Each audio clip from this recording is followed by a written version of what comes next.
ალბათ ჭამის დროს ყველას გვიფიქრია იმაზე, თუ რა მაგარი იქნებოდა, რომ ჩვენი პირადი ფორმულა 1-ის გუნდი გქონოდა. საგადმოაზროვნე ადამიანი ამ იდეას ლუკმაზე ადრე გადაყლაპავდა. ჩვენ კი ჩამოვყაროთ თუ რა არის საჭირო ფორმულა 1-ის გუნდის გასაკეთებლად და მოვუჩვენოთ დაახლოებით თუ რა დაგვიჭდება ეს სიამოვნება. სანამ თქვენს მეგობრებს პიტლეინზე ყურსასმენებით ტანტალის საშუალებას მისცემთ, იქამდე გრიდზე მოსახვედრად დაგვჭირდება FIA-ს თანხმობა. საერთაშორისო საავტომობილო ფედერაცია კი ნამდვილად არ არის 16 სართულიანი კორპუსის პირველ სართულზე მყოფი ნოტარიუსი, რომ უცებ ბეჭედით დაგირთხათ უკანონო მიშენებაზე. მხოლოდ ადგილის საყიდლად გრიდზე დაახლოებით 200-250 მილიონის გადახდა მოგიწევთ. ხო და კიდე ანდრეტი არ უნდა იყოთ გვარად. რახან უკვე საქართველოს კულტურისა და სპორტის სამინისტროს მთლიანი წლის ბიუჯეტზე მეტი დავხარჯეთ, დრო გუნდის შენებაზეც ვიფიქროთ. ისე ნეტა მარტო ადგილი რო იყიდო გრიდზე და მერე გააქირაო რამდენ სეზონში ამოვაგდებ გასროლილ მაყუთს.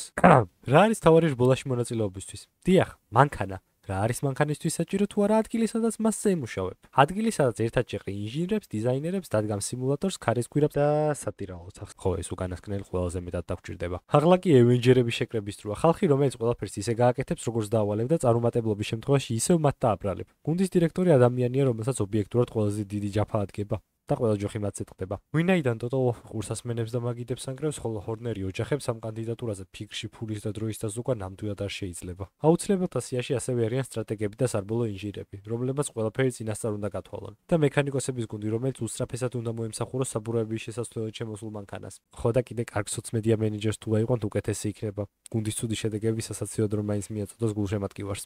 ვინაიდან ჩვენი გუნდი ქართულია, ბიჭები ნეპოტიზმის ხარჯზე დანარჩენ ხალხს თავად მოიყვანენ. ჩვენ კი შემდგომ ეტაპზე გადავიდეთ.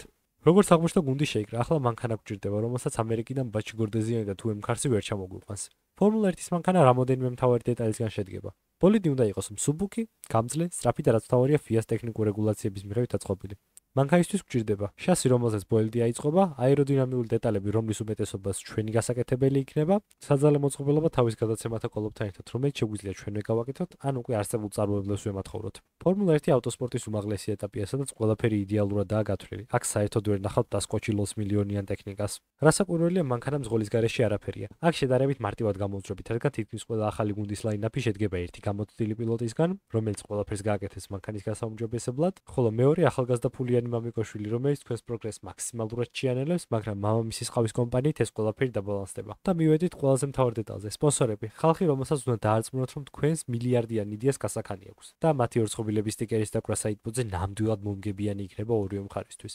ხო, ფორმულა 1-ის სპონსორი უამრავი შეიძლება იყოს, დაწყებული დურექსით, დამთავრებული ბინ ლადენით. თავარია ბიუჯეტი შეივსოს და ძალიან ვარდისფერიც არ იყოს.